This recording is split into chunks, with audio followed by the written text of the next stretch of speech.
agar menga aytsangiz yahudsan, sizga aytsam yahudsan, sifati yahud meni bilan sizga bor, to oxirin zindaligigacha ham sizni bilan gap qo'shmaydi va hatto janozangizga ham kelmaydi ki meni mardumlikcha bu nima deb edi?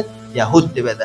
Va Hazrat Rasululloh sallallohu alayhi vasallam mushaxxas qildiki, Afniya darvozalarni ilgarini rohoy omma va joddalarni xarob qilayotgan kishi kimdi? Yahuddi. Tashnobiki o'yiga bor, rohoy omma ko'chaga qaratib chiqaribdi. Hozilobiki bor o'yiga qozmabdi, dashka qozibdi, og'zi ham ochiqdi. Yo'ldan o'tayotgan kishi jami masjidlarga jumaga keladi yo marosim xo'shligi bor, atr urilgandi, uni oldidan o'tgan pillasiga bilmaydi-ki urgan atrini hissini bu istishmom qismi yo buni Fozilobiki dashka qozilganda og'zi ham muncha ochilgandi. O'yiga bor kasofatlarini ham chiqaradi.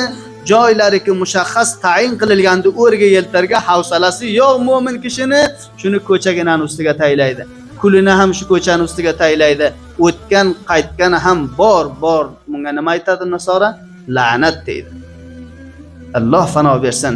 Qassobni o'zi o'yginasiga molini o'yiga so'yadi, birgina lo'la chiqaribdi dashga qaratib, onchiki bor shu jiniyot u qonu shu fozilob narsalarni hammasini ko'ring ko'chaga qaratib chiqaribdi.